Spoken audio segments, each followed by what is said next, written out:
Hey everybody, Kim here at Lead Generation Source. That took like forever to connect. So, hey Linda, I take it that means people can hear me now, huh? Can you hear me, Linda? Can you see my screen? Okay, good. Thank you. All right. I'm a little frazzled. I got technology issues and emergency issues with EP Laser and it's just been, and you guys got a big storm, huh? That's good. We had rain yesterday. Maybe we sent it your way. We had actually quite a bit of rain yesterday. And then as soon as it stopped, it got really muggy and all the mosquitoes came out and bit us like crazy. It was insane. Hey, Marjorie. Yeah, it's Texas. That's all we have here are mosquitoes, and I can't remember what else they decided we have. Mostly just mosquitoes. Okay, so let's go ahead and get started because I need to keep this a little bit shorter because, again, like I said, it's been kind of a crazy week. Cool. Okay, good. So hopefully I can keep this short enough for you, Linda, that you can get back to doing things. All right, so Chrissy is on, but she has got some background noise, so she's not going to be able to chime in much. All right, so anyway, we are in week 2 of our e-commerce series, and last week we looked at e-commerce monetization methods and the business model. So if you guys remember business to business, business to consumer, that's basically the only ones I think you should focus on because we are going to be a business. So we will be business to something. Now, this week, we're going to kind of expand on that, and we're going to look at conducting appropriate research to match our selection. So we're working on this formula. Business model plus the monetization method plus the marketing method is going to improve our chance for success. So hopefully you've identified a business model and a monetization method. If not, you still got time, and you may actually alter it or help identify it as you do the research for this particular week. And of course, we're going to talk about marketing method, and we're going to also expand into a little bit more of like the keyword research and the niche research, which personally, the reason why I didn't include those in here is because literally, if you have the right business model on the right platform with the right monetization method, pretty much you can do that in any niche as long as you've matched those up.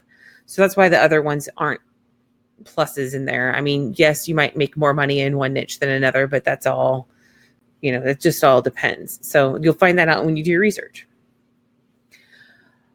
Okay, so first of all, I want to qualify this by saying it's not a linear research method. We're not going to go, okay, let's identify our niche. Now let's go ahead and identify the market we're going to be in, and now let's identify our keywords. It doesn't necessarily go that way.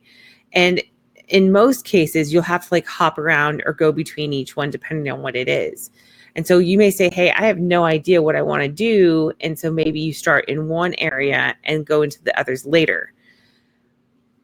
But of course, each of these research areas are different based on your e-commerce business model. So business to business, business to consumer. And I used the example of LinkedIn last week where I said LinkedIn is typically business to business.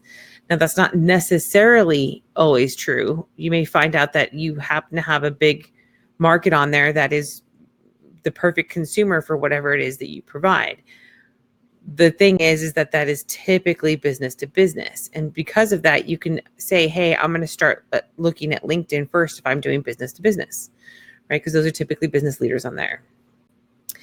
And again, I kind of left this out there. Your selected e-commerce monetization method might influence this, but not necessarily. And if you remember last week, we talked about how we could have like white label as an example, but you could also have white label so that you're to the consumer, so business to consumer, or white label where you're doing wholesale, where you're more business to business. And so in that case, it's probably not going to influence that if you choose white label, and even if you choose wholesale, it may not influence the particular research areas. You may still have to do the same steps, but you may also need to add in words like wholesale or bulk, depending on what you're doing. So I kind of left those out. Hopefully that little bit of in there, that little bit of information will help you if you decide to go into that area. So now this is kind of like an overview of how the research might work for you. There are no rules to this. So if you're like, oh, hey, what's my to-do list? It's start. That's what your to-do. How do I get started? You just start, right? So let's say, as an example here, you know your niche. Let's say you already know, hey, I already know what niche I'm going to be in. This is what I absolutely need to be in.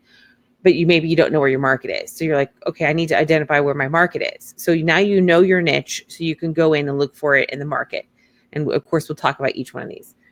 And then, well, you also need to identify your core niche keywords, right? So what are people typing into search engines? What do they type into Facebook to find content? What do they type into YouTube? What do they type into Google? What do they type into Pinterest? Those are all search engines, and that's where we're using the keywords. It's going to be a word or a phrase. Now, let's say you don't know your niche and you're like, oh, hey, I have no idea what niche I want to be in. You may not start here. You might actually start in looking at the markets and say, hey, I'm going to check and see what's hot on Facebook.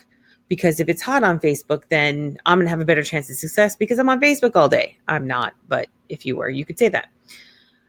Or you may also decide, hey, I'm going to go ahead and start with keywords and identify keywords that are, have a high search volume and maybe are easier to rank for. And that's going to tell me what niche I want to be in, right? So there's no hard and fast rules here. You may have to hop around until you kind of narrow down what your niche is, where you're going to be targeting people, and then have a list of keywords as well. So now let's say, let's see here. You have a built-in market. We're going to start with, let's say you have a built-in market. Okay, you have, I don't know, a baking page. Right. And you're like, okay, I already have a baking page. So what does that market want? I may have to actually do some, asking them of that, but I could also go through and maybe check and see what other commonalities there are, what does my page relate to, go to Facebook and check and see what is similar to my page. Then I could also identify keywords at that point. You see, I'm always going to be talking about keywords. And so now let's say you do know your niche, you may have to fine tune it, and you can of course use all these methods as well. So let's hop into niche industry research. And if you have absolutely zero clue, I am working on a list. I'm not sure when it's going to be done because I'm still trying to finish up last time's recordings. That's what happens when you have an emergency in the business that can't stop. So it just happens. But the idea is to find a niche that is not too big and not too small, right? So it can't be too big, it can't be too small, but it's going to be just right. And an example of a niche that's too big is animals. If you're like, oh, hey, I'm going to be in the animal niche, that's way too big, way too big. An example of something that might be too small would be a specific color of a specific breed of a specific animal, right? So maybe blue beagles, right? Blue beagles is kind of narrow, but beagles might not be. It just depends. And again, this is where you have to do research because you might find out that there is a large group that's very passionate about blue beagles. And you're like, oh, hey, I could actually sell stuff and make money in this. But that's where I think a lot of people trip up, is in this specific spot where they either try to go too big or too small. And that's because if you go too small, you're not going to sell enough, right? So think about this. If you, depending on of course, your business model, if you're like, oh, hey, I'm trying to find businesses, then you're going to look for not necessarily a group. You might look for business professionals in that field. Yeah. And if the business professionals there's a lot more of them. So maybe there are a lot of people who specialize specifically in blue beagles. Then you'd say, oh, hey, that's actually, if I'm doing business to business and I'm targeting some sort of professional that's going to resell this product, then I need to make sure there's enough of them. Does that make sense?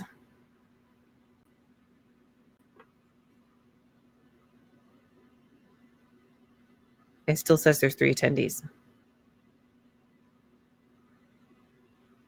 All right, I'll keep going just in case this is delayed. What? Check Facebook. I don't even know what that even was supposed to say. I was typing lots of stuff at once, right?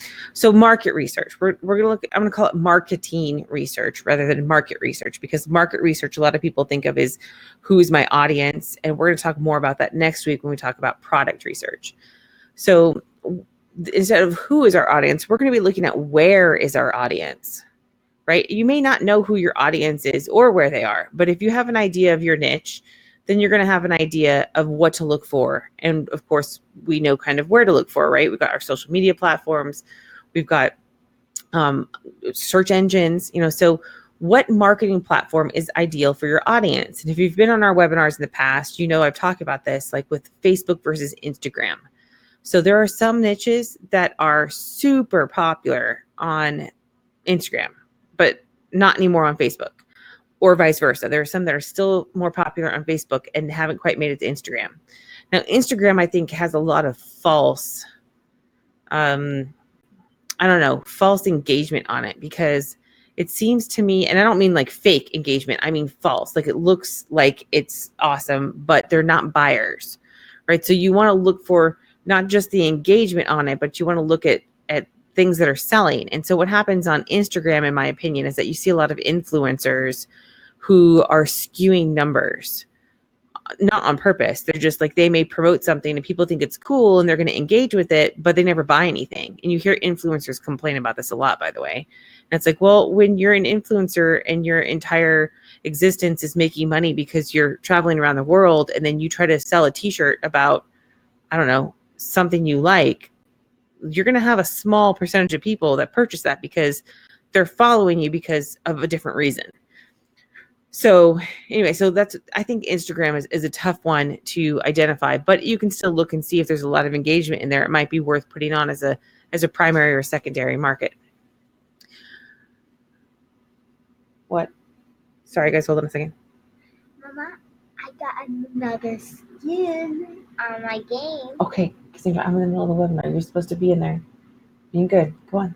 Okay, I love you, Mom. I love you too. Mwah. Thank you for the kiss. You're welcome. Sorry, guys. Swimming doesn't wear her out as much as it used to. All right. So we have to identify where and the most effective method as well. So if you're going to be on Facebook, look for video versus pictures, right? Because if video is really what's hitting your audience and you're like, oh, hey, I'm not going to make videos, then you probably want to avoid the videos, right? You want to avoid the niches that are video centric. And you'll see that as you're doing your research. Then you want to make a list. So before you actually get that far, you'll be making a list of your marketing platforms. So blogs, I would recommend checking WordPress.com. Yeah, the free WordPress one.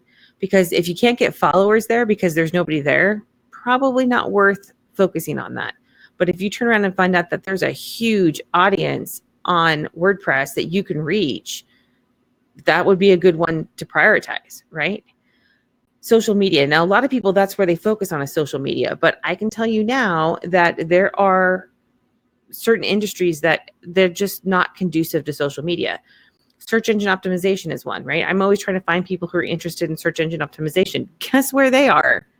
They're in the search engines. They're in Google and Bing and Yahoo trying to optimize for those. So they're constantly doing related items to that and less in social media. So I'm not going to find them in social media as easy. Now, are they there? Sure. The social media is out there, but I might have better chance going out and, targeting something that they're typing in. And I'll know that from my keyword research. So Linda says, maybe I could place the stories my fans have written about their pups in a blog area. Yeah, definitely, Linda. You can, and that's the whole thing, is like, when we talk about content marketing, we'll talk about repurposing content and developing content for that matter, and how easy it is where you can literally do one thing and turn it into like 5 pieces of content, right? I mean, we'll talk more about that when we get into content marketing, but yeah, that's definitely something that you can do. And if you find out that WordPress has a huge population on it, or even if WordPress doesn't, but maybe Pinterest does, right? Pinterest, if you find out that Pinterest does, Pinterest is more conducive to a blogging environment. So if you do your research on Pinterest and say, oh, hey, I've got an audience here on Pinterest, but I need to reach them, and I need to send them somewhere, you're not going to send them back to your Facebook post. I mean, you could, but I don't know how many will go. Whenever I see posts to Instagram or Facebook, I just skip them because I'm like, wait, I'm going from one social media platform to another social media platform. I don't get this at all. Hey, click here to learn about something. How am I going to learn about that in an Instagram picture or story, 15-second story or whatever? Yeah, I don't see that. So I think that sending them back to a blog is perfect. And if you can take the content and turn it into a blog, and then you can do a lot more with it too.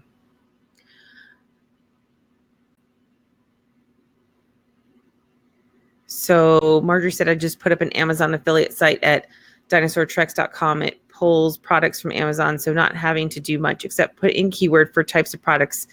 Kind of nice to have it so simple for a change. Feel free to let all your dinosaur fans check it out. Yeah, okay, so dinosaurtreks.com if you're interested in, or Dinosaur T-Rex, I guess is what it is probably. So dinosaur fans, cool. Yeah, that's cool. An Amazon affiliate site. Yeah, that's nice. You need to be careful. I don't know what you're using. Just, I know I had one that was like that, and their hosting ended up going down. So just keep an eye on it. I don't know if it's even close to what I was using, but anyway, that's pretty cool. So anyway, so let's say like video platforms. If you are going to do video, your video may be better suited on Vimeo than YouTube. Right now, YouTube's got a huge audience. But if you turn around and say, hey, the people on YouTube aren't watching the videos, or there's just not a whole lot of engagement, and you're like, maybe it's because it's too hard to rank for those or something else, you can maybe hop over to Vimeo. One word of caution on that is that with the exception of YouTube, I have not found another video platform so like Vimeo or Dailymotion or Twitch or anything, where you can promote products just outright promote products for free. Like typically they're going to charge you for a business account. So YouTube seems to be the only place if you want to do like an actual product review and make money off of it. But if you're doing it more for educational or sharing information or just being passionate about something, so you're doing more of the content side of it, then typically you can get away with just about anything on those other channels. But it's still worth trying. So don't be like, oh, well, Kim said I can't sell on that platform, so I'm not going to use it. You go where your audience is. Right, you go where your audience is, and we're going to be creating content and driving them to products based on what people want. Right, that's the whole idea behind generating an actual business.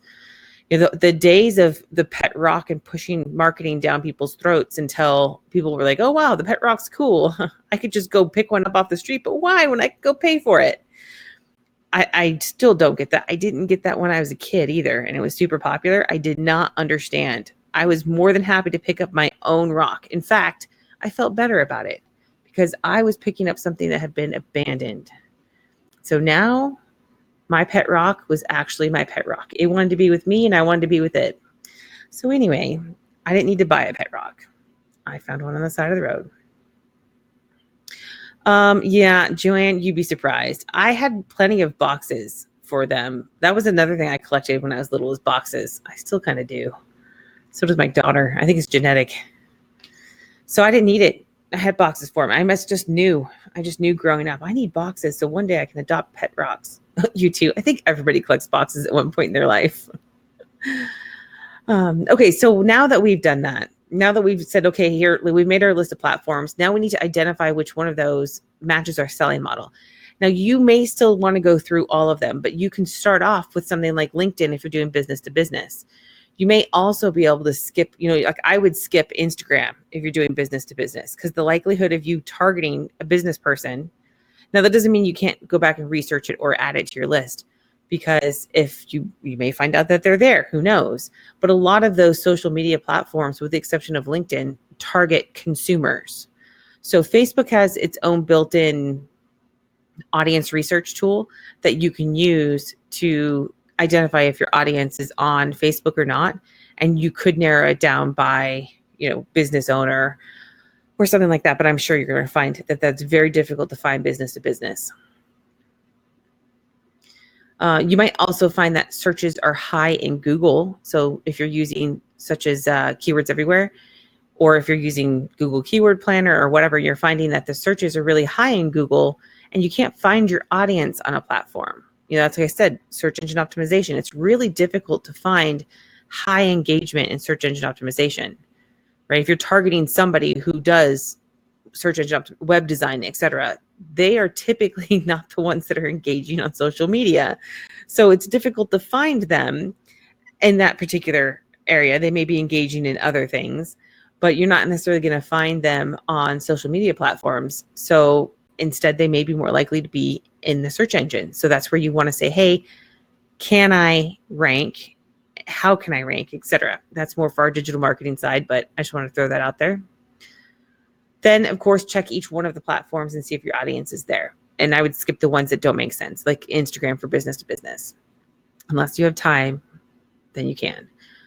And then, I said, for example, check Facebook. So where is your audience? And you can, again, we'll probably talk more about this next week with Facebook and the audience research tool, because we're going to talk more about actual audiences at that point. So here are some examples and ideas.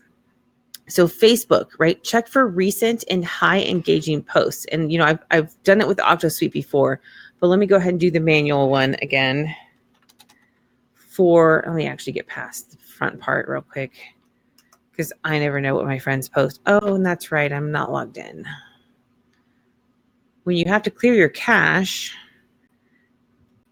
and get a code to get in, good times. Yes, I did.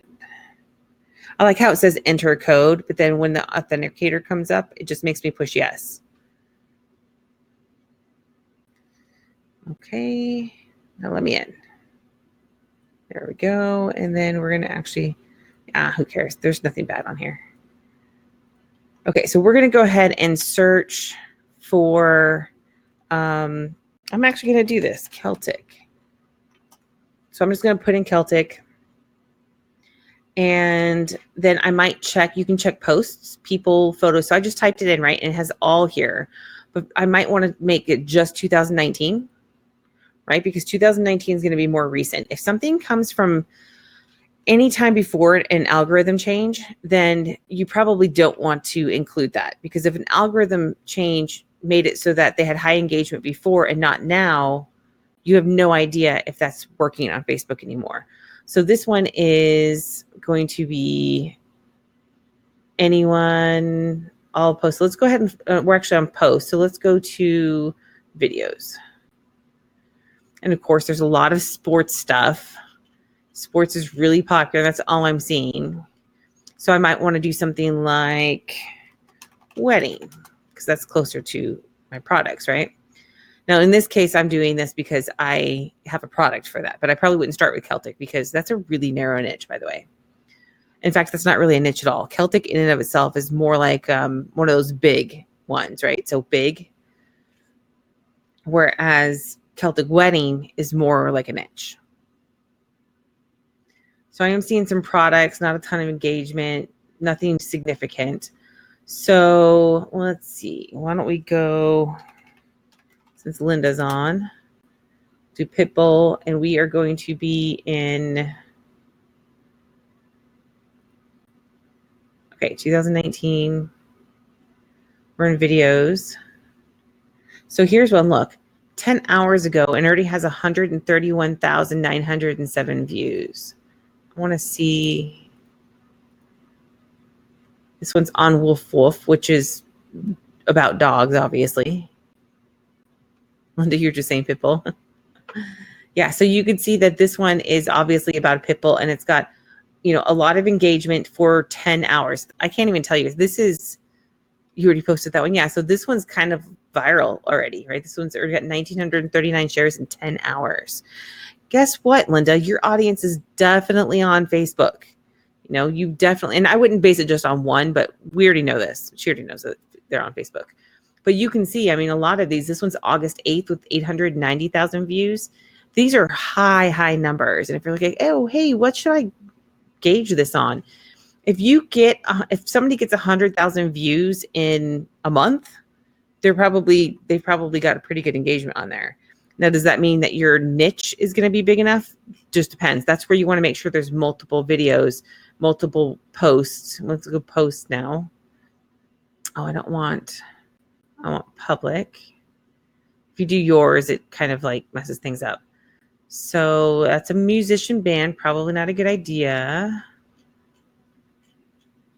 And videos by nature have higher engagement than pictures. So if you happen to see, this is all music. This is not helpful. Let's go to pages. So here we go. Here's a Pitbull lovers, right? So 353,000 like this community. But again, if the page is new and had that, that would be more impressive. If the page is older, like more than a year old, then it was a lot easier back in 2016, 2017 to get likes on your page. It's a lot harder now. So of course, the newer so this one was created in 2014. So a lot of these might be old likes, right? So you really want to see kind of like what the engagement is on. They got 72 comments, 20 shares, and these are actual posts, not videos. So 38 comments, 24 shares. So it's not massive, but it's not bad. So this is funny. Somebody's advertising on this picture. Oh, look at those cuties. So 80 comments, 28 shares, 640 engagement over here. So that's pretty good engagement, you know. So now we know that one. So that you can do that manually. Like I said, I like to use OctoSuite. It's a lot faster, makes it really quick. But here's where you go. If you don't know your niche already, you may actually have to skip over to keyword research, right? So let's look at that. Sorry, I have to type around my microphone and it's very annoying. I can't. My fingers hit the microphone, and one of these days you guys are going to have to see the setup. It's pretty crazy. So let's narrow that down. So I went to Pitbull dog and look at this volume, 450,000 per month, right? Now I'm going to tell you guys that if you're thinking about doing dog, like a dog breed, definitely check the volume first. I sell dog ornaments. And in fact, if you put in ornament, that'll help you know if people are going to buy things in it, because that's really, really small. So if there's any search volume pops up, so 590 per month, Pitbull ornament, that's pretty good. But now if I go into, what was the other one? There's one I had that was like nobody searched for it. I can only think of the big ones now. German Shepherd, Chihuahua, which is Chihuahua, but that's how I remember how to spell it. Those are all big ones, right? So Chihuahua ornament, 720. German Shepherd, 90. So German Shepherd's oh, that's garden anyway. So 880. That one's actually pretty decent. I can't think of the ones that we skipped. Was it Corgi? That one's still 390. And now these guys, ornaments are going to be tough because they're skewed to Christmas time, right? That's what I do. And I'm like, I hate it. So even though this 390, can I do it on this one? I don't think this one shows me it. Let's go to Uber Suggest. This one's fun. I love this. Uber Suggest is actually pretty decent. This will show you kind of like, maybe I can't remember which tools do what until I start doing it. I'm like, oh yeah, that one does this. Yeah, so this one shows you, look here. So October, it goes up a little bit. So it's down here. It's only at 140 searches. Look at February 20, March 20. I mean, so you can see the majority of these searches are November and December, right? And by January, they're done. So Christmas time specifically. So this is where you might want to go, okay, what are some other, like this one is Christmas ornament, hood ornament. That's interesting. Dog ornament, which is only 30 anyway. And you can see that this is, so you see this trend, you can see it right there. So Pitbull hood ornament actually is pretty consistent throughout the year. There's some peaks, but it's pretty consistently low throughout the year.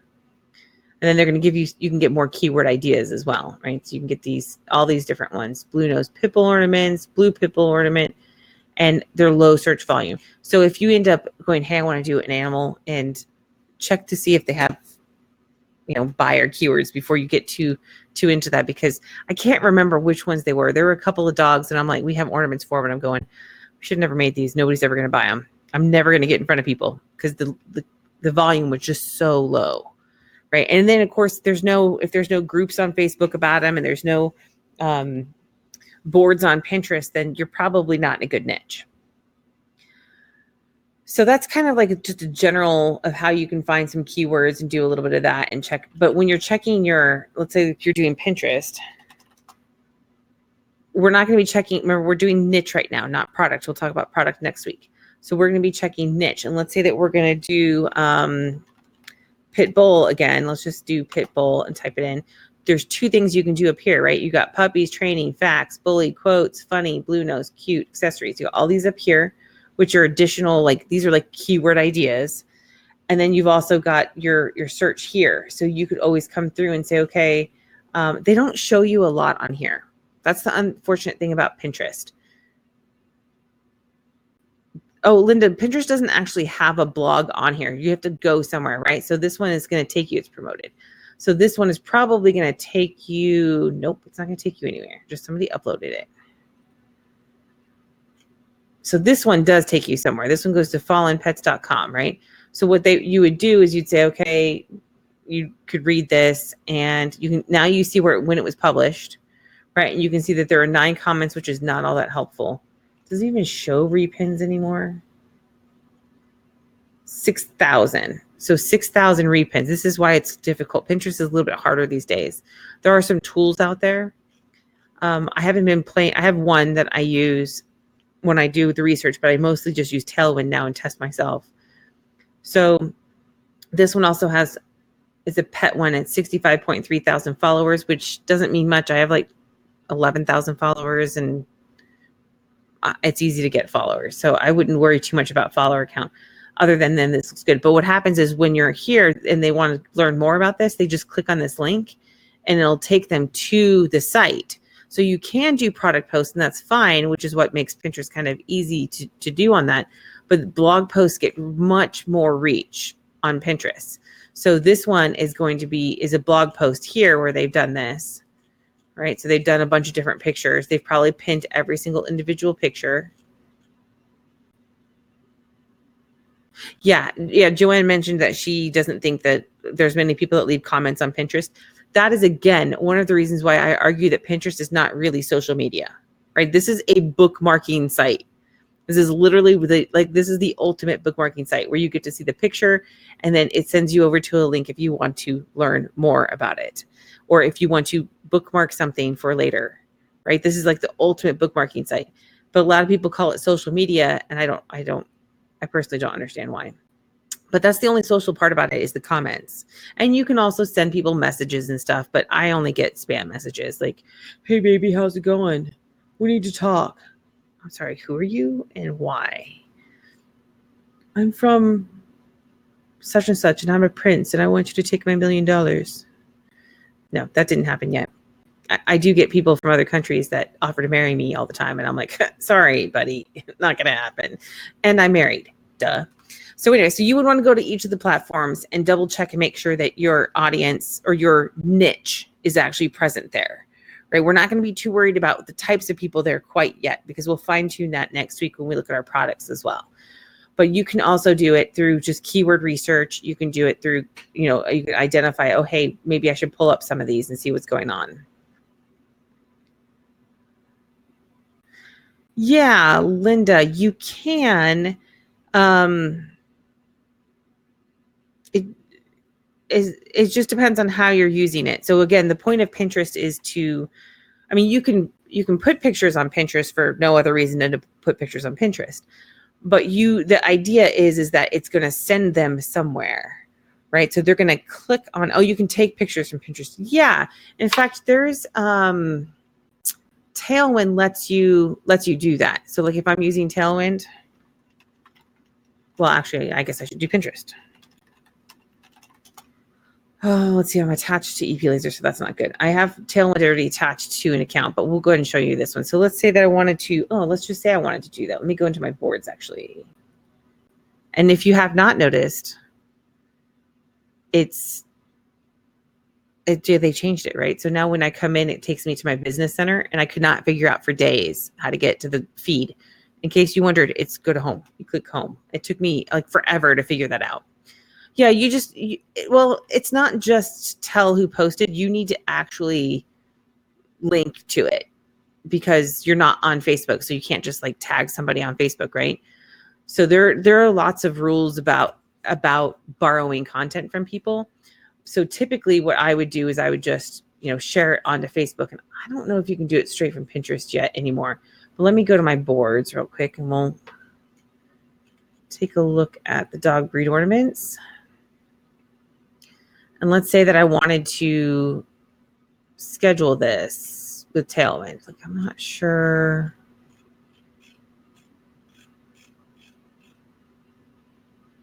Well, I'm going to schedule it with Tailwind.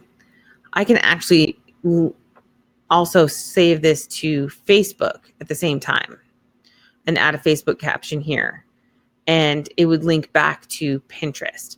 So it's a really good way if you're doing, some sort of networking with your accounts. This is a really good way to schedule content being shared between your social media accounts so that there's, when search engines are looking at it, they're going, oh, wow, this is being shared from here to here. There's got some power behind it, etc. But if you don't have people that are like, I don't know if I can just add this to the queue to add to Facebook. No, they want a board. So you just do that when you're also adding it to a board if you're using Tailwind. But otherwise, if I were doing this one, I guess you would save it and then I would, but you need to like provide a link back to it somehow. Or the Pinterest account, like maybe go back to you can either do the board. So like you could take this and say found on this board, or you could do, why are you telling me that? Yeah, well, Tailwind you can schedule. You just have to schedule it to a board as well. But if you're going to put it onto Facebook, you need to definitely credit it back and credit it back to Pinterest because there's some power in that, right? You're going to get some power from Pinterest is seeing that you're putting public content pointing back to Pinterest. There's going to be, they like that pin then, they like that content. So there's a lot of power in sharing between it. That is something you can do. But if I were going to be doing it, I want to make sure I'm doing my content. So even if I'm finding stuff from Pinterest and I'm crediting the source, I would still eventually want to be doing my own content because that's where I'm going to start driving the real traffic, right? Back to whatever my monetization method is. Usually my site. That's the ultimate goal. And in e-commerce, we're selling products. So it could still be through a blog post. And maybe I have an advertisement for my shirt that I'm selling on the right side. Something like that. All right, so let's go back. I think you guys have a general idea now of the marketing and how to do that. Instagram, if you are checking Instagram, look for that high engagement. Check for posts, check their posts. You may need to check accounts. You may need to check tags. So Instagram, you may have to get creative on finding stuff because it's not as easy to search as some of the others. And of course, just repeat for all the platforms and look for recent posts. I mentioned this before, especially on Facebook. Even Pinterest, their algorithms have changed significantly over the years. Pinterest just changed theirs again a couple of weeks ago. So did Facebook. So if somebody's posted something from 2014 and it looks like it's super popular, it's probably not anymore. It was at once, not so much anymore. But they've had time, if it's old content, to build up engagement on there and make it look like it's popular when it's not anymore. Now, e-commerce keywords, it's a little different because you've got both you've got product keywords and buyer keywords. And an example of a buyer keyword, which we're not going to talk too much about this because when we're doing e-commerce, buyer keywords aren't as popular because an example would be like, where do I buy, insert your keyword, right? So like, let's use Celtic ornaments again. So the product is Celtic ornaments, but the buyer keyword might be, where do I buy? Or buy Celtic ornaments. But if you look, when you're doing searches, and you can even still use those, like somebody's not going to type in buy Celtic ornaments. And if they do, it's basically the same as Celtic ornaments. What? This is what happens when you reset everything, right? So zero searches per month. They're not tracking that keyword or nobody's typing it because they're not going to type buy Celtic ornaments. And that's where most of the time that's going to be more for like local terms and for hard to buy things. Like where do I buy? I can't even think of anything. I thought of something the other day. Oh yeah, Marjorie. Yes, definitely. She asked, can you send people to Amazon and Pinterest pics? Yes, definitely. You can send them anywhere you want, to be honest. And in fact, a lot of people will steal pictures and send them wherever they want. I don't recommend that. because the inconsistency is just going to cause you to have a high bounce rate. But you can, if you have let's say that you wanted to, and this is actually a strategy from Amazon. Let's say you're doing Amazon affiliate stuff. You could come in here and let's see what's trending or something, right? Anyway, let's just click electronics. Let's say that you were going to put a laptop in there. If you can ever get to the laptops. Oh my goodness. Okay. And let's say this is the one you're going to do and you wanted to do maybe this, hey, I clicked on you. So let's say I screenshot that. I put it into my own pin. I put it on Pinterest, and then I have my affiliate link, which I'm not signed into my affiliate account, but I could theoretically, now that's technically against Amazon's terms of service, according to some people. So double check if this is what you're going to do. But I've seen a lot of people, they just put an Amazon affiliate link straight to a product. But if you want to do like a search term or something, which is kind of a little sketchy too, but you could always just take the product ID if you wanted to set it straight to them, right? Take this information, which includes the ASIN number here, and put that in as your URL, right? Do a custom pin, or you could just pin it straight from here. Like, come on. Anyway, there's a way to pin it straight from here. It's just being nonsensical right now. There's that little pin button right there. And if that happens and you happen to have if you don't have it, put it on the Pinterest one, it'll pull it up so you can, that's the one I wanted, right? So now I can pin it. I can put it into the one I want, and I can change this description if I want to, but I can pin it straight into my board and it's going straight from here, straight to here. So yeah, lots of different ways. Oh, there you go. So Marjorie says, according to Amazon, any link sent that is not from a website will not count as a sale. Yeah, see, that's what Amazon keeps changing their stuff. Like a couple years ago, you could do whatever you want. And I know they've implemented a lot of restrictions now on referral traffic. And I believe one of the more recent, as in the last year and a half or so, was they have their own short link built in. And if you do use a short link, and there's like a certain way you can't like cloak it. I think that's what it is. You can't cloak it. So I wouldn't use a short link except for Amazon short link, to be honest. But if it's your own, if it's not an affiliate link and it's just a product link that you're trying to put in there, you can run a search, grab the link and send it out. That's not going to matter because it's just about affiliate links.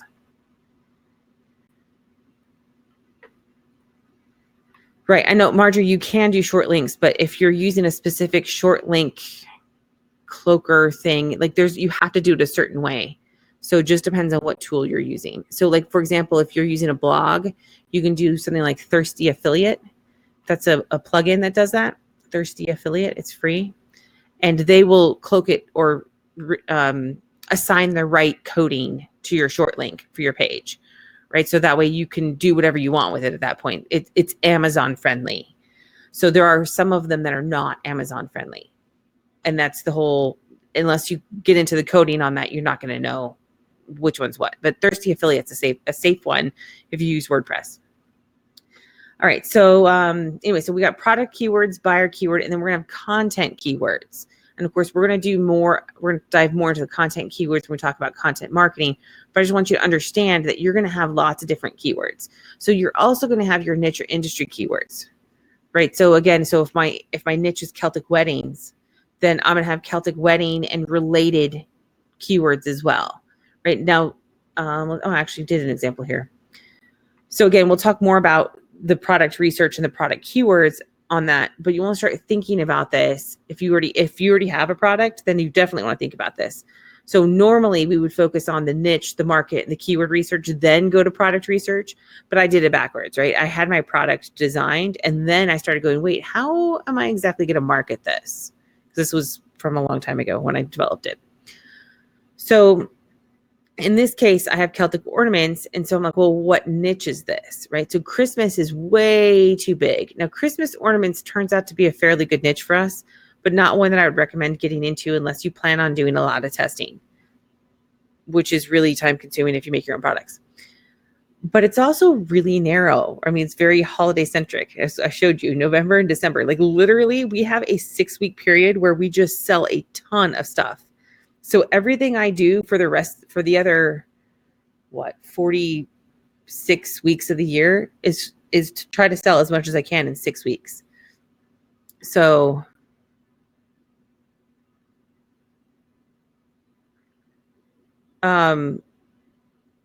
sorry, Marjorie, I missed that. So wait, if the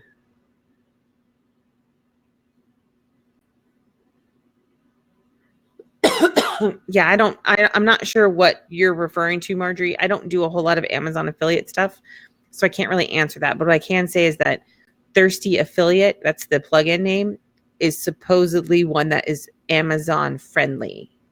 So you can use that to cloak a link essentially. So it's called Thirsty Affiliate. And like I said, you can use it, it's free. They do have a pro version, but I don't use that. And I only use it so that I can clean up my links. And like I said, it automatically detects what type of shortening is allowed. Anyway, so in this, again, Celtic ornaments, that's very holiday centric. So to me, I might go, well, even though we do well with Christmas ornaments, I kind of need to expand that, right? So, and it's not really a niche or an industry. So people can't really get passionate about, I mean, they can't get passionate about specific ornaments because they like them, okay, everybody loves Snoopy ornaments, but because they like Snoopy, right? If they grew up during that time, they're like, oh, Snoopy ornament, awesome, cool. Some people may like it because it's a dog ornament. But for the most part, I have several Christmas ornaments, and that's not really a niche or an industry that people can get passionate about. They can get passionate about Christmas. They can get passionate about specific types of ornaments, but usually it's because of the type of ornament, which is where Celtic comes in. So, right, so I have Celtic, and I've got crosses, and I've got dragons, and I've got unicorns, and I go, okay, if I've got all of these, each one of these is almost going to have to be in its own niche, right? So in the example of Celtic, what I expanded to was Celtic weddings. Celtic weddings is a niche, maybe Irish celebrations, right? So these are things that are outside of even though that it fits well because it's an ornament. Now I can start thinking of, okay, the niche is more like Celtic weddings, Irish celebrations, maybe some religious, because there's a lot of Christianity that's linked to that as well, right? So maybe I've got that potential. And that's where I would start to dive into my research for that. Now, something else to consider is that product keywords are not ideal for ranking in search engines. Oh, and Linda asked, have you had wedding folks buy them? I cannot say that word. Yes, actually, that's part of the reason why I got into it was because people kept asking me, oh, can I get 100 of this one specific ornament? Because I want it for my wedding. And I was like, that's actually a really good idea. And we've been doing that for a couple of years now and never really targeted that industry. So I was actually going to try to this next year. All right, so because product keywords are not ideal for ranking in search engines, you'll probably want to focus on content keywords. So there are content with product keywords. So like, for example, what am I thinking? I had an example there of the Celtic ornaments one. But anyway, Google will still show, and maybe that's what it was. So maybe if I typed in,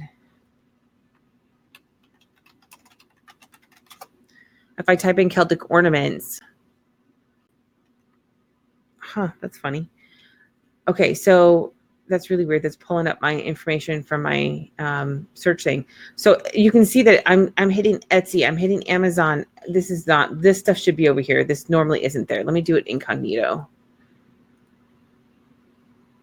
Incognito. So this is more likely what you're going to see. So you're going to see like where they have a ton of these like sponsored buyer stuff. You may have this here or not, depending on what the keyword is. And then you're going to turn around and you're going to run into Etsy and Amazon and Cafe Press and Vecteezy. This is actually digital, images. And then here's one that's actually a store where you can buy. So you've got a lot of Wikipedia, Walmart. So you've got a lot of high, big branded competition. And because of that, it makes it really difficult to rank for, you can't rank on, it's really hard to rank on page 1 for a product keyword. But, and I should have cut that open, but let me do it over here. If you think of other related things, like for example, Celtic wedding, just leave it at Celtic wedding. You're still going to have some buyer keywords here, right? So you still got some over here, but look at now it's more focused on content, right? And this is probably going to be a little bit easier to rank for, depending on, you have to do your research. If you're really thinking about ranking, you need to consider what we talk about in our digital marketing series, because that's where we really dive into, domain authority and backlinks, etc. Yeah, Marjorie. Yeah, could you do a YouTube video about the product? Definitely. Yeah. The one thing that I have found on YouTube is that YouTube is very much how to do something, entertainment. And I have not had much luck. And I have noticed that almost nobody that I've seen has had much luck with specific product videos, with the exception of if they A, promote it, or B, if it's something like really general and hits a huge audience. That doesn't necessarily mean it turns into a lot of people buying, but for example, a drone, right? If somebody's showing off a drone, they may have a lot of people looking at that because it was popular and there was a high demand for it. But if even still, Marjorie, like if you go in, and that's part of, I would add YouTube as part of your search to check and see if your audience is there or not. But like if I go in and I look at people who have done Celtic ornaments as an example, one, the search volume anyway is low, but even if I did Celtic ornaments review, we're going to run into a lot of the videos only have like 50 views, 100 views, and they've been on there for like 6 years. And it's just simply because that's just, people don't typically go on there and look for a lot of products unless it's a specific high branded already. So like, for example, if you're doing affiliate stuff, Marjorie, then you may be able to do something, do like a slideshow video or something, some sort of review of a product and say, hey, get it on Amazon. You can get it through the link below. In fact, there's a lot of people that do that, which is why I think that's weird that if you're saying that if they claim that if they click on the link from YouTube and go to Amazon and buy it, then it doesn't count, because that's weird, because I'm pretty sure that's acceptable in their terms, but I don't know, because I don't do a lot of that. So anyway, so the other thing with content keywords, did I close that already? Yeah, I guess I did. Let's close this. Let me show you this real quick. This is it. So you guys saw how many there were that were also. So we're gonna go to Celtic wedding, and I'm gonna show you. So not only am I minimizing my competition as far as like products, but I'm also, look, you're not seeing Amazon, you're not seeing Etsy, you're not seeing all of these super high authority branded, you're not seeing that anymore. So now you have a better chance of getting in front of people who are interested and passionate about the topic. And then of course, it will also serve you better for other platforms as well. So that was what I wanted to show you. Avoid the competition of those when you are using content, more of a content one. And again, content keywords are sort of a guess, right? Because you want to try to hit a pain point. So for example, Celtic ornaments is the product keyword. Celtic wedding, this is more towards content, but it can also be product keywords. So like it can be like part of one. So Celtic wedding decorations, Celtic wedding favors, Celtic wedding ornaments. But content keywords, they're going to have low search or no search. And it's going to be because your keyword here is Celtic wedding, but you're going to change your content keyword, your content phrase, to how to decorate for a Celtic wedding, right? So now you're hitting a possible pain point. Of course, if you've done your research, you know your pain points in the industry, but how to decorate for a Celtic wedding, right? Or how to incorporate your own Celtic decorations at your wedding or something, something like that. And then here's one that's like Celtic wedding ideas. That's an actual keyword, but maybe you'll do Celtic wedding decoration ideas. So you saw Celtic wedding decorations is a keyword, but once you start adding in ideas and you put more than just a product, and you could have a list of 10 different products that you'd say, hey, here's 10 wedding decoration ideas, right? So some of these, and this is just typing it in and figuring out, sometimes it'll be a buyer key. Google will consider it a product keyword and show a bunch of products. And sometimes they'll consider it a content keyword, and you'll see more content there. You just have to kind of type it in and see. As far as I know, there is no tool that will tell you one way or the other on those. Why are you not moving, little guy? Now, product keywords can mean more than one product. So again, we're going to dive into product research next week, but I want you to think about this for the keywords. This is why you still want to identify them in your keywords. They're still general. And typically it's hard to focus on more than that. I mean, think about this, and I'll talk about that in just a second, I guess. We'll identify how to develop product ideas next week, but having a list of product keywords is going to help, or next week, next time, 2 weeks from now, whatever. But having a list of those product keywords is going to speed up the process. And now, for example, so I know that people are searching for the word Celtic ornaments because I looked at the keyword and there's a search volume, right? I also sell these, so I do know that there's a demand. But I don't necessarily, if I didn't sell that, I already know all of that information. I'd be like, okay, well, I want to make Celtic ornaments, but what would I want to make them look like? Right. And that's where product research comes in. So like, think of it, shirt, put in any topic in shirt, right? But what design do you put on there? And that's where the true product research comes in. So right now we're going to be identifying product keywords, because that's going to help us narrow down our product research. We know that people look for Celtic shirt maybe, or Celtic's a really bad example in that case because the Celtics sports team comes up. But let's say that you're doing PITBULL as an example, right? You say, I want to do a PITBULL shirt. Well, what type of PITBULL shirt? Then that's where your product research comes in handy, is because now we know that people are searching for product, or we know that the niche PITBULL is popular. We know that the product PITBULL shirt is searched because we've done our research. I'm actually assuming that if you're Linda probably knows if it is or isn't, but let's just assume that PITBULL shirt is one that comes up, and that it is. Now we're going to go, okay, hey, what design do we want to do, right? So that's where product research comes in. So we still want to identify the product keyword and try to make it as long tail or specific as possible, but for the most part, you're not going to get much further than that. You're not going to get blue PITBULL shirt with phrase such and such. You're not going to get that. That's not going to be a search term. You're never going to know that that's going to come up. It's very, very rare. So for the purposes of our sanity, we're just going to say it doesn't happen. It does every now and again. Somebody might have a specific phrase or a quote off of a movie or something that pops up. But for the most part, we're not going to have that. What are you doing? So if you're like, oh, hey, how do I think of some keywords that are specific to e-commerce? You can do eRank. And we've shown this before, but let me go ahead and show you guys real quick what eRank is. It used to be called Etsy Rank, and now it's called eRank.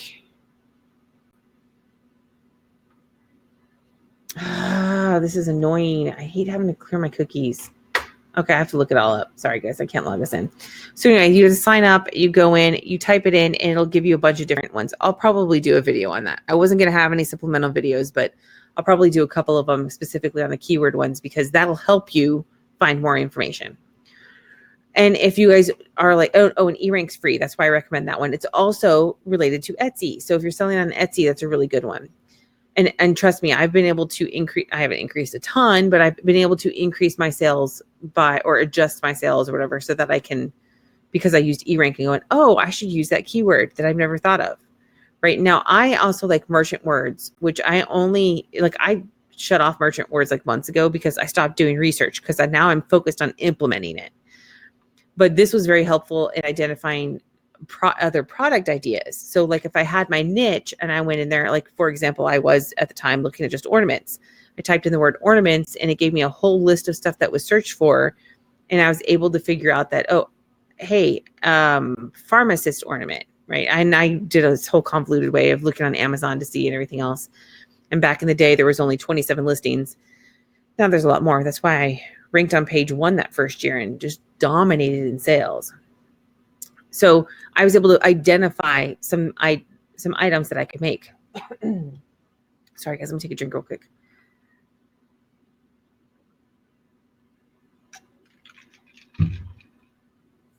And I almost knocked it over. That would have not been very good. We would have been done because my computer would be dead. All right, so it's only $9 a month, but you need to search for merchant words discount, and that's going to be US only. And again, so you can find additional keywords. So then what I would do, for example, for the word, let's say that I am in PITBULL as an example, and I'm like, well, I don't know what other words I should use. I could always type in PITBULL and see what comes up. Because remember, or actually, I probably haven't said this. Merchant Words is more tied to Amazon. It's supposedly multiple marketplaces, but a lot of people selling on Amazon will use Merchant Words. So this is very e-commerce centric. And because of that, the words that you're going to find are going to be mostly e-commerce specific, right? There's going to be what people are typing into Amazon. So they may be skipping Google altogether.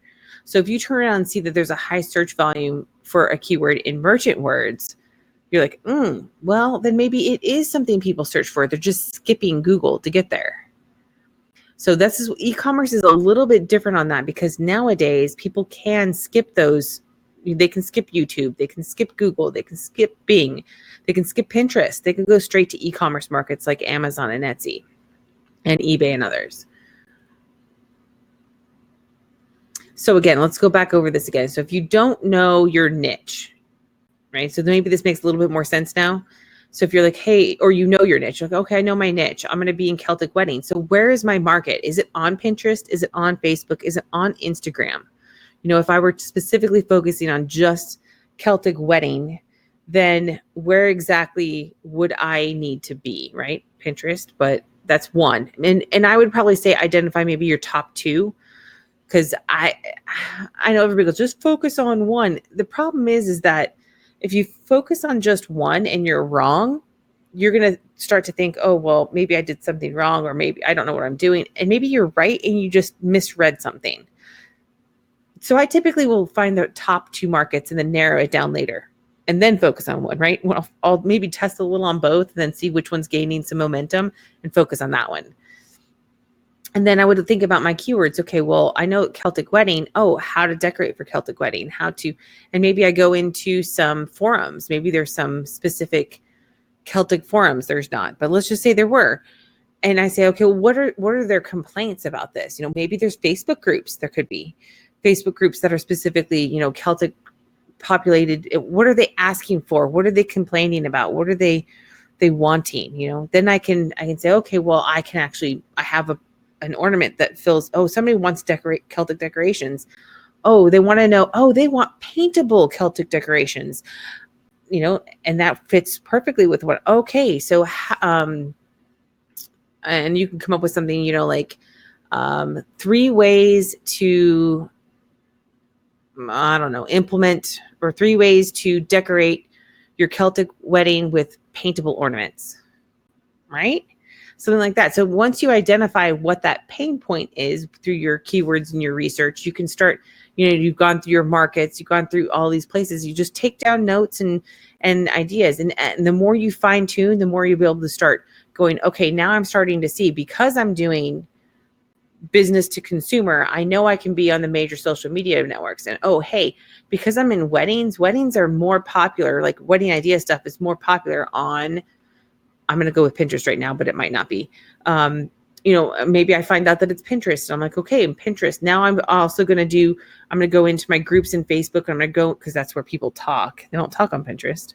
So I'm going to go into Facebook. I'm going to go into any forums that I find. I'm going to pull out my pain points and say, hey, I know now that people are having this problem. And now I have my content ideas as well. So you see, these are all kind of tying together as we go.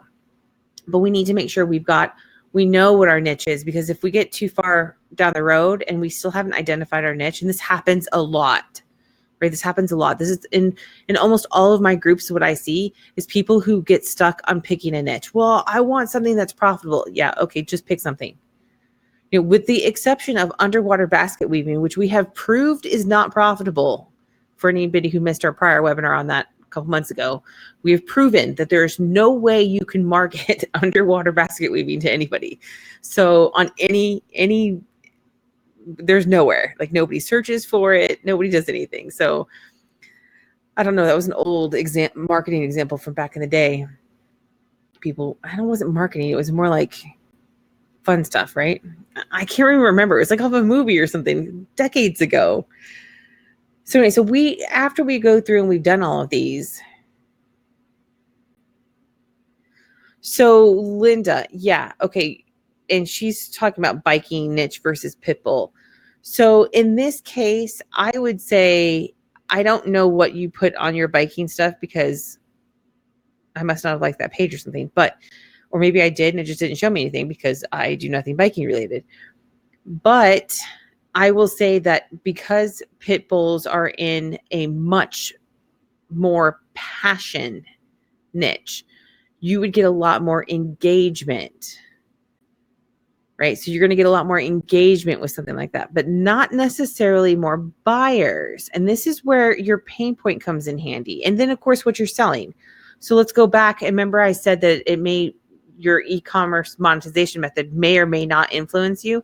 In this case, I would say if your entire plan was to sell t-shirts that have funny sayings on them and you're like, hey, I'm going to do print on demand, I'm going to do funny sayings, you're probably not going to do as well in biking as you would in PITBULL.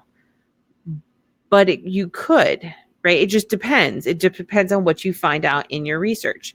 And then of course what your sayings are, or what you're like, for example, let's say you decided to do yoga leggings because those are perfect for biking. I don't think they are. I actually don't think they are. But let's just pretend you found out that there was a niche that was like, you have to bike a certain way and it requires yoga leggings. And you're like, I'm going to do print on demand yoga leggings and specifically target them for this. Then you're filling that pain point that they need that, right? Padded bike shorts and pants, don't wear leggings. Leggings are better than no pants, though. I'm just saying. Yeah, but no, I saw somebody who, you think that no pants are better than leggings? I think we're thinking differently, because here you would want leggings. Oh yeah. You definitely need pads, but I'm just saying that if you were going to go nothing versus leggings, I still don't think that's a selling point. However, I was just goofing off. There's actually somebody who sells leggings, and their whole thing is making money from home in leggings. And so they sell leggings. And I went, I don't think that's going to really match, because I don't wear a lot of leggings and I work from home. But hey, I don't know. Maybe she found a market there. Yeah, I don't need to know about a naked bike ride, Linda. Thanks. That's gross. Man, I have so much to say about that. For miles and miles. Yeah, no. I have so many things I could say about that, but it's not good for public consumption. So we'll just keep it to myself. All right. So at this point, we have our to-do list now, right? We need to identify our niche or our industry, whatever you want to call it. We need to identify our marketing channels. So if it's Facebook or Instagram or LinkedIn or Pinterest or YouTube, or if they're nowhere and you need to just do search engine optimization, if it's whatever it is, you need to kind of identify that as well. And then you need to make a list of the keywords that are related to all of that. And you very well may get into one or more of these and realize that you are not in a good niche. You know, you might pick a niche and get in there and find out that there's no platform for it and there are no searches. Underwater basket weaving, just don't pick that niche. And you may have to go back and say, look, then let's not do that. And you may say, well, I like the idea of underwater basket weaving. Maybe I should just try basket weaving, which I think we actually looked at that too, and it still was too narrow. Well, maybe then I'll look at what's the next level up. Maybe crafts. No, crafts might be too big. I don't know. I can't think of whatever another level up is, mostly because I don't do basket weaving. So if I did do basket weaving, I would probably know naked underwater basket weaving. I think that's a little bit more narrow, Linda. And you might actually get some traffic from that.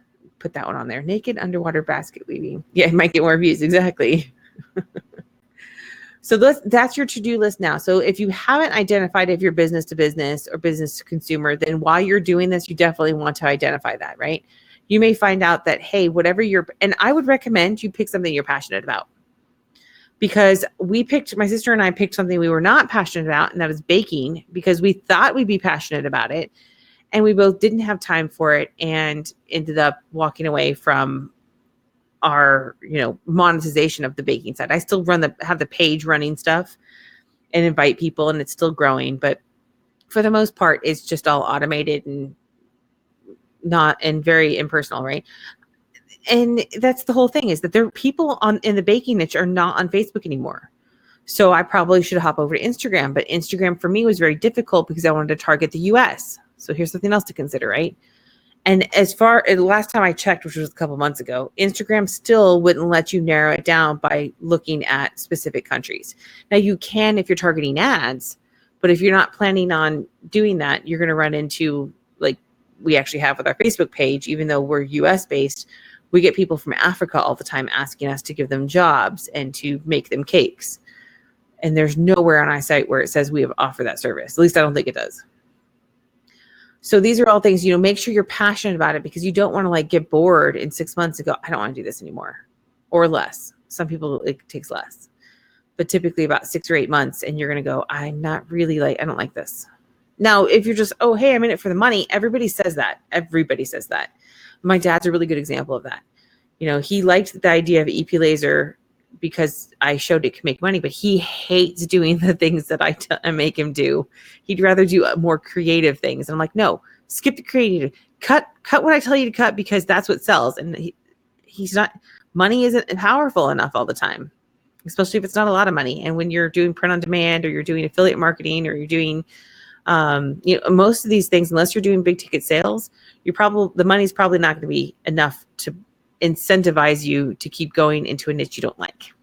So pick a niche you do like, because you may have to be passionate about it for a while before you become profitable.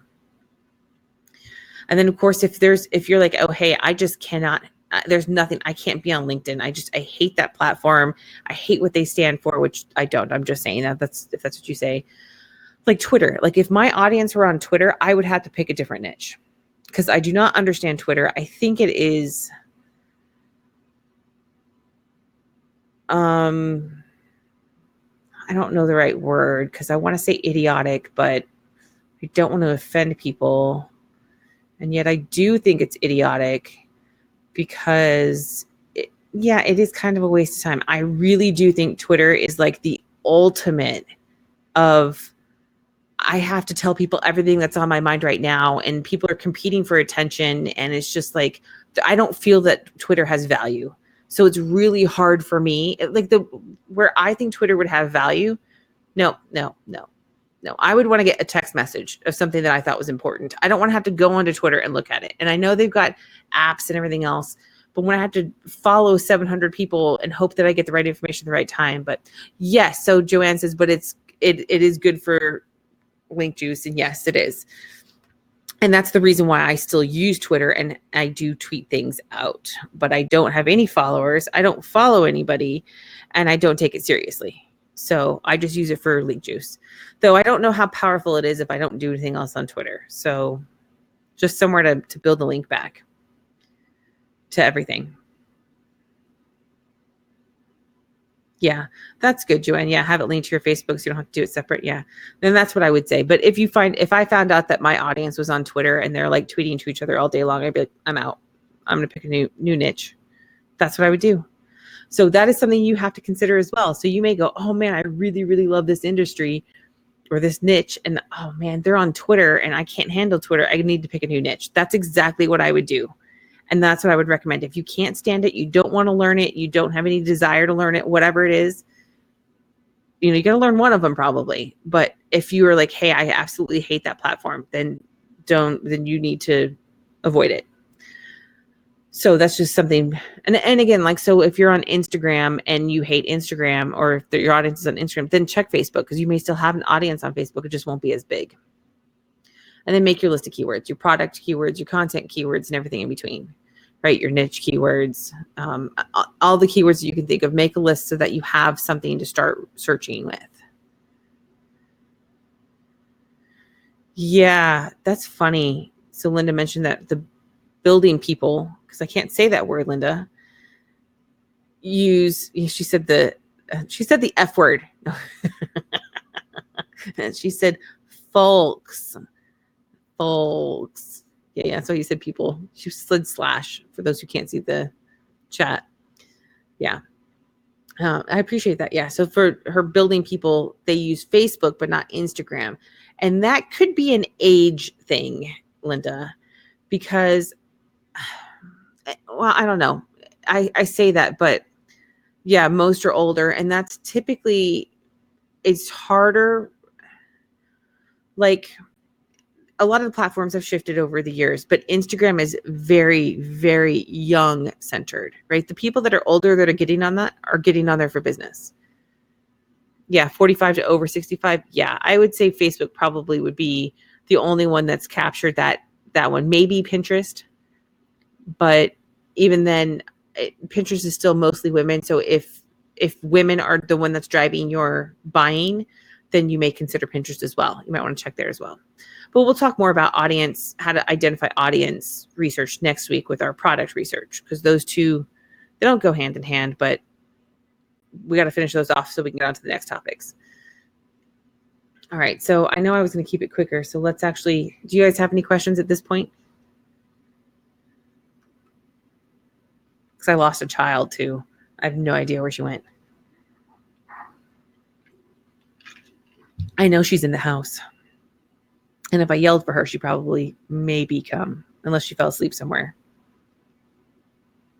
The other day, she said, I'll be right back. And she went into my room. I didn't know she was in my room. Couldn't find her anywhere. Finally found her asleep in my bed.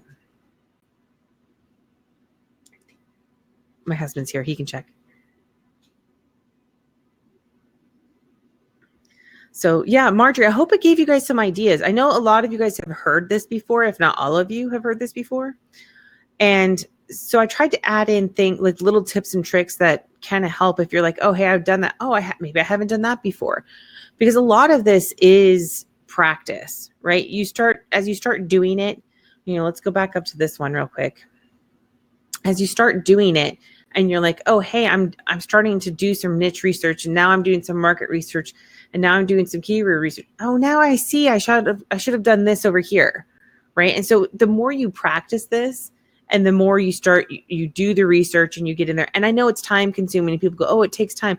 The thing is that almost all of us have a smartphone, right? If we're sitting on the toilet or we're sitting in line in the DMV renewing and we have nothing else to do, don't turn on that Facebook kitty video and watch it for 30 minutes straight over and over again, because I've never done that because of a child telling me to.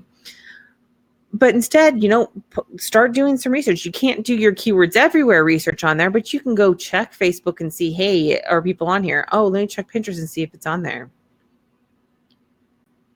Yeah, so Marjorie mentioned that dinosaur things are targeted to kids, so parents. Yeah, we had, I can't remember what it was. We were thinking there was a toy of some sort that we were at, and we're like, wait, how do we target that? Because it's mostly towards kids, and you can't target kids. Unless, of course, you're a huge corporation, and then you can. And I have an entirely very long and animated discussion about that. Barney is over and done with. Yeah, that was actually quite short-lived for cartoon characters, by the way. It lasted longer than anybody wanted it to, but it's that song, that stupid song, whatever he's saying. Do not even type the words, because I will hunt you down if you do. But I just remember that song drove everybody crazy, except for the kids, which I was too old at that time. Barney was younger than me. No, whatever. I was too old to like Barney, thankfully. So yeah, anyway, but this is the more you do this, right? So you identify your keywords, and all of a sudden you're like, oh, hey, you know what? And you may even refine tune your niche as you go. You might go, oh, hey, I need to fine tune this a little bit more. So you may go back and forth between them. So Marjorie says it's a good thing she doesn't remember the words of the song. Oh, so Linda asked, quick Facebook advice. Yeah, you can go ahead. Oh, this thing is making me insane.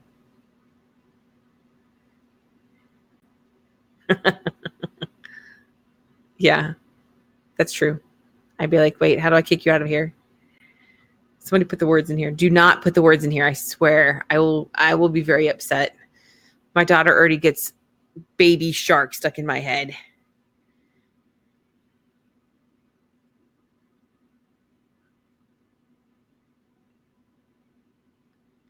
Okay, so the question is, if wanting to get likes and people to join the page, do you continue with an ad for a small amount of money if keep adding people? So, Linda, this is kind of a catch-22. So page likes are a vanity metric. Okay, and what I mean by that is that page likes do not increase your reach. You may think it does, and it may feel like it does, but your reach is based on a variety of factors of engagement. So yeah, if they're going to share, etc., that's fine. And that's what I mean, as long as they're going to engage in the page. So that's where the value comes in of your vanity likes, is that if those people are going to engage. So you've got two different issues here. You've got one, you've got wanting to get page likes, and two, you've got people you want to share. So the catch with that is that people who engage are not always people who are going to convert into buyers. So if your strategy is to increase your engagement with the hope of finding buyers, and again, that's part of hope marketing. Chrissy, that was a shout out to you, by the way. That's one element of hope marketing. Well, if you're looking for buyers, you need a strategy. And so the question is, what's the better kind of ad? And the reality is that we are in a content marketing world. So let's go back to your she shed idea that you mentioned 2 weeks ago, last week. I don't know. Anyway, you mentioned it. I know. Or else I just saw it, one of the two. So let's go back to that she shed idea. So let's say that you can get people engaging in that, right? So this is where strategy comes into play. So let's say you come up with maybe you do a she shed and a he shed. I don't know if there's such a thing as a he shed, but let's just say that you have that, right? And you put them next to each other. You have a picture and a picture, and you put them next to each other in the post, and you say, man cave, huh? That's what it is, man cave. I would say he shed, she shed, and say, can you say it 3 times fast? No, I wouldn't say that. I would put them next to each other and say, man cave or she shed. Which one would you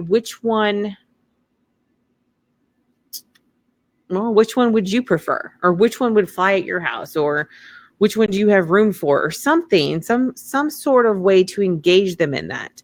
And then say, and maybe put on their comment, comment with man cave or she shed. No, comment something. You have to tell them comment something. And I'll send you, I don't know, I'm going to message you. So that's that messaging, right? So I'm going to message you with information on how you can get this and how you can get yours, right? Yeah, if you're running an ad, you absolutely can, but I would put it in the image.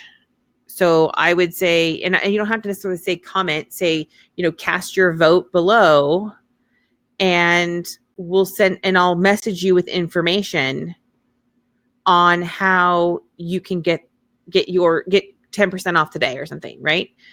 So whatever it is that you want to entice them with. Now, people are going to comment and not care. They're going to comment anyway. And that's the dilemma you have, right? It doesn't matter, Linda. It could be, we can give you free ideas, or we can give you a content list. It doesn't matter. It can be anything, right? It doesn't have to be. That was just an example. So, so comment such and such, and we'll send you this by messenger. And that's how you open up a conversation with them, right? So whatever, you have to kind of figure out how you can, and we'll go back into this in content marketing more, but you got to think of how you can capture people into your world, into that world. So now you know that they're into that niche. Now, again, it's local business is much harder to do this with, because local business, you're usually offering a service or a product that's not necessarily a passion one, right?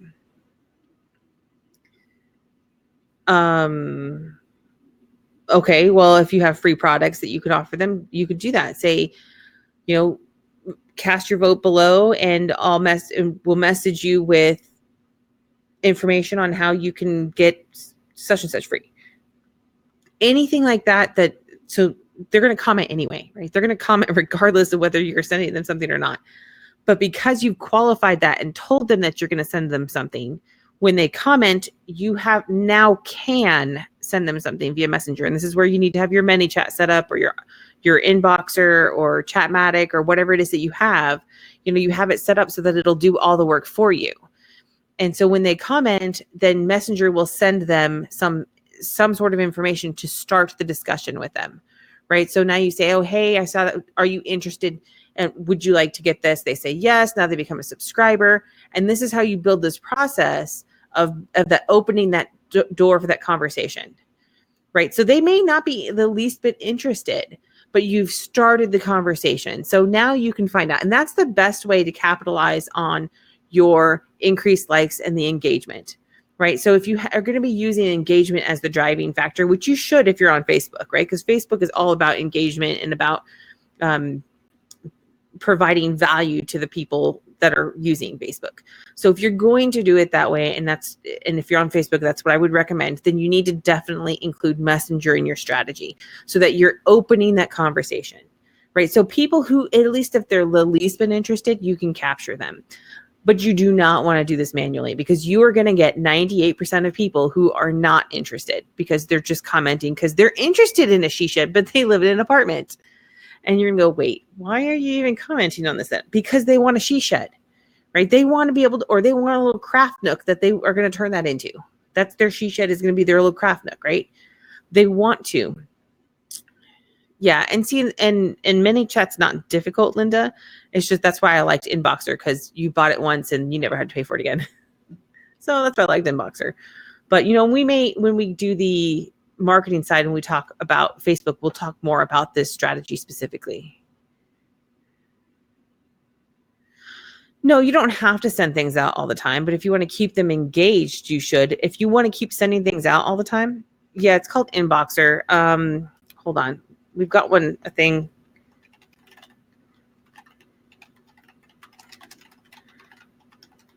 I think I have it here. I may not yet.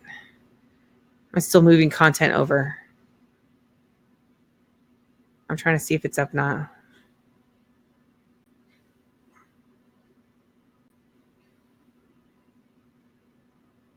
What do you mean by liked Inboxer? That's why I like Inboxer. How about Joanne? Yes, Linda, one price forever. And of course, I don't have the link up or the video up. So, well, anyway, this is the page it's going to be on if I ever get my act together.